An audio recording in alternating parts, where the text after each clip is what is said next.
Greetings, ladies and gentlemen, and welcome to this narration of the web novel Burning Stars, Falling Skies, taken from both HFY and Royal Road.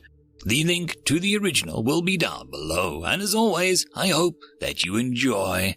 And if you do, please subscribe, like, and comment so that the great algorithm and all its wisdom decides to help grow this channel. Chapter 2. Rude Mother.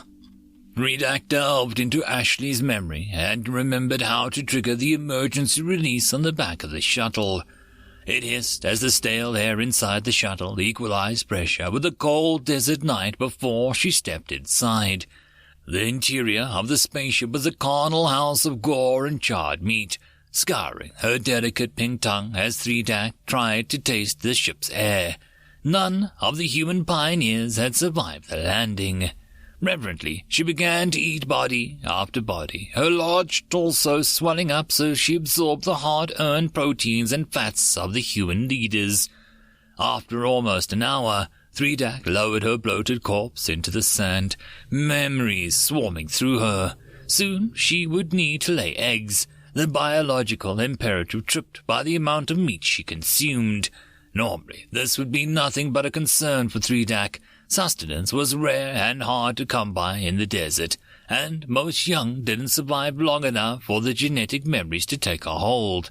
Her tribe considered it a grave offense against their scant food supplies for any Ltwz to lay eggs without the approval of the entire tribe. Usually, the honor of whelping was reserved for the Ltwz with the clearest and most valuable of memories. Now, that was Thirg. She remembered the lives of the 11 humans that were meant to preserve the technology and culture of humanity. Each was an expert in their own field. Dennis Billings was the greatest admiral that humanity had ever produced, solely responsible for holding actions that brought humanity the time it needed to build and launch the Ark and its sister ship, the Preservation. Mara Prentice was a metallurgical engineer, the inventor of many of the alloys and designs used by the human fleet. William and Amanda Driscoll were scientists specializing in physics and biology, respectively. Franklin Mitchell and John Reeves were the team's social scientists, specializing in psychology and governmental institution, respectively. Brianna Rivers and Davies Brown were the artists in the fields of poetry and painting. Mudit Singh was one of the greatest civil engineers the Earth had ever had to offer, with experience in water purification, sanitation, and transportation load management. Wang Zhenyu was an acclaimed neurologist and a doctor responsible for saving hundreds of lives before the invaders arrived. Finally, Stephen Ingwer was an economist and agronomist, responsible for planning much of Earth's farming and one of the central figures in humanity's elimination of famine. Together, the 11 of them joined Ashley Kunich to take up residence in Thirg's mind with the rest of her ancestors. For the rest of her life, she would be able to relive their memories with the same clarity that she was experiencing this day.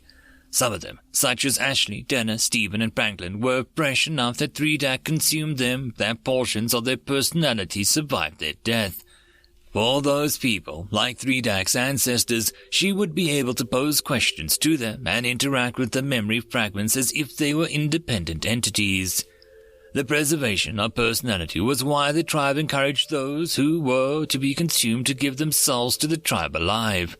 The greatest factor in retaining their personality was the length of time from death to consumption.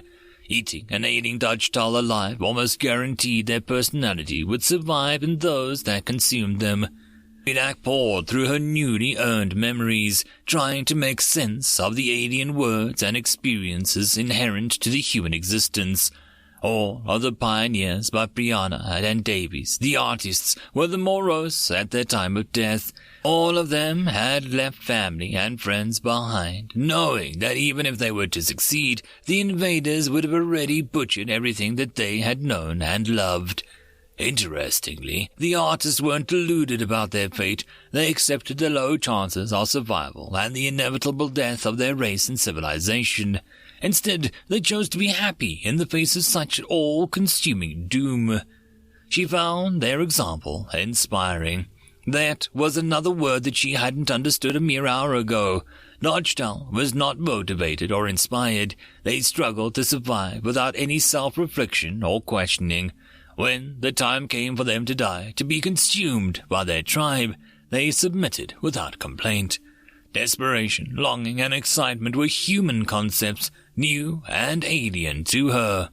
Emotion, in general, didn't exist for DrakeBear behind anxiety about having enough food, curiosity about eating new beings, and a sense of duty towards one's tribe. Things were different now. Threedak could feel the hopes, fears, and dreams of the 12 humans thrumming inside of her. She wasn't sure if she felt was something genuine or inherent to herself, or merely a reflection of the humans' emotion and personalities. It didn't matter where they came from. What mattered was that she was the first DrakeBear to think and feel beyond the immediate survival and a concern for one's tribe. With a start, Threedak realized that she was no longer DrakeBear, but now something greater. Mentally, she named that thing DrakeBear human, even if her body remained the same scaled form, 9 feet from snout to base of her tail. Her mind was different. Looking out over the empty desert, she realized for the first time that it was empty. Her tribe lived in a cave, carved by the winds from the sandstone beneath a particularly majestic dune. The most base hallmarks of civilization, such as harnessing fire or building structures to shelter themselves from the elements, all remained foreign to them. It might take years to replace that wasteland with the gleaming city she saw in her memories, but Threedak knew that she owed it to both her people to try. She would lift the DrakeBear from squalor and hunger and give them civilization and purpose for her human side. For the first time in her life, Threedak felt a steady burn of anger ignite in her gut. The invaders had taken so much from humanity, and it was all without purpose. If it had been a war over territory or religion, she could have understood, but instead it was simply a campaign of silent extermination. The 12 humans dwelling in her mind murmured sadly amongst themselves, even if their people would never know the boon that they had delivered to Threedak. She would not easily be able to forget it. Humanity was surely dead, but so long as Threedak and her spawn survived, an ember of their culture would continue to burn on, waiting to be fanned into the flames of rebirth and retribution. Threedak gave a snort as she pulled her heavy bulk away from the downed spaceship and towards Ashley's recently consumed body.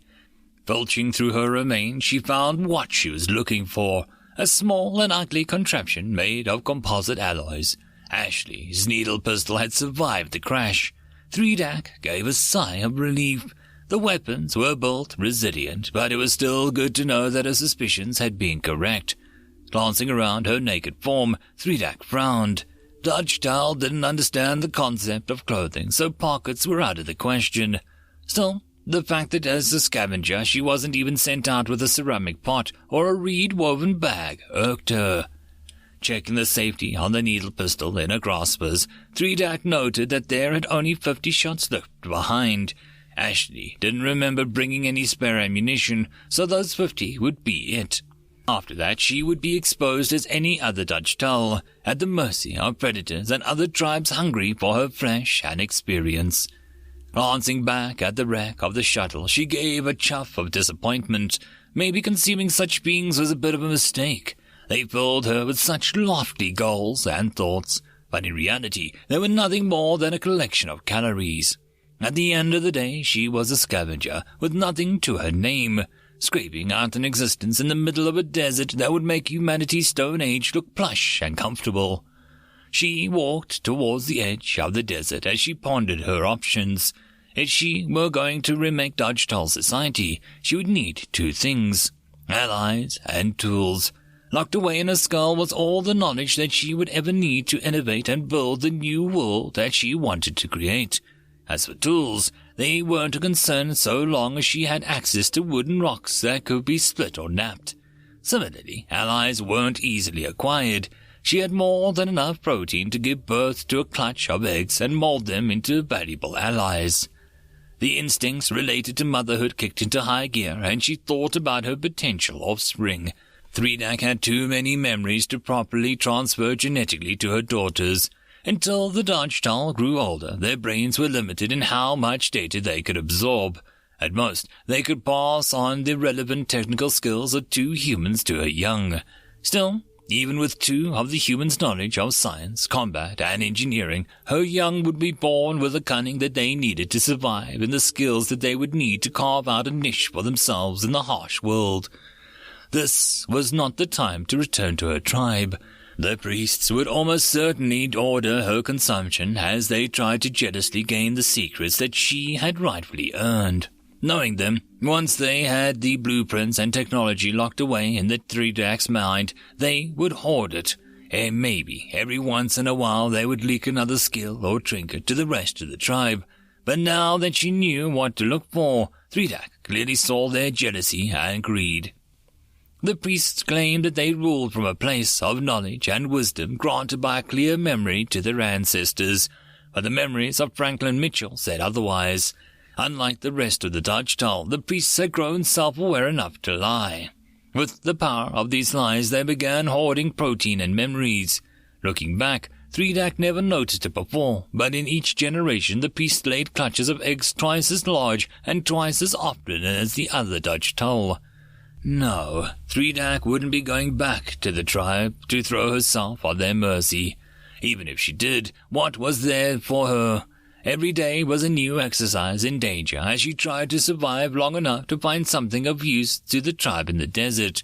That was not the path to longevity. Domestication and animal husbandry. The strange words flowed off the thin pink tongue. Those were how DrakeBear would survive. She was jealous of humanity, able to survive on nothing but grains and fruit that grew from the soil. DrakeBear needed meat, and meat was harder to come by. Still, the task was not insurmountable. Rather, it just added a step to the process.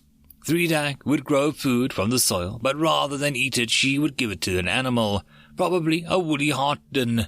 It would take time, but the Hartden would then breed, and her children would have the renewable source of meat. Unfortunately, domestication meant that she needed to make a paddock, and to make a paddock she would need wood. Her tribe didn't have many connections, and the concept of trade had almost been unheard of, as any would-be merchants were quickly eaten by their neighbors. But she was aware of the swamp. The tribe in the swamp was the most powerful in the region for one reason. The swamp had water, plentiful, brackish water laced with protein and decay. In times of need, the priests of every tribe would drive them to attack the swamp tribe in order to seize water that they needed to survive in the desert. It almost never worked. Dennis Billings's thoughts trailed across hers, delicate tendrils of paranoia and logic. She could almost envision the older dark human shaking his head at the featureless room of her genetic memory, clucking his tongue in irritation. His voice whispered in the dark of her mind that it wasn't meant to work. He cynically noted that times of need came when the priests decided that there were too many DrakeBear in the tribe to easily control, and that the actual purpose of the raids was to thin out their numbers. Glumly, Threedak admitted that was probably right. Still, the swamp had water, and the water grew trees. The water could be used to easily grow the hardy swamp grains that the wild Hartden lived off of. If Threedak wanted to create an enclosure for her Hartden, she would need to set herself up in the swamp. Even if she wasn't actively taking their water, the swamp tribe wouldn't take kindly to a rogue DrakeBear moving in next door, and they were a people prone to overreaction. Her first task upon reaching the swamp would be to lay her eggs. After that, she would need to seize the land her progeny would need to grow and thrive so that they could help her when the time came. For that, she would need to fight. A feral grin split her muzzle, exposing her jagged teeth to the night air as the thin tongue lovingly ran across the barrel of the needle pistol. It wouldn't last long, and sooner rather than later she would need to create more sustainable weapons for herself and her young. But she had enough needles for one tribe so long as she paced herself. End of chapter. And that, my friends, concludes this video. I hope that you enjoyed. If you enjoyed the story, please follow the link down below and let the author know. If you wish to support this channel, you can do all the usual YouTube gumph, like subscribing, following, and more importantly, sharing. All of these things do help the channel grow. If you wish to do more, there are links for donations, Patreon, and channel memberships as well. And until the next time, I hope that you all have a wonderful one. I will see you in the next video. Cheers.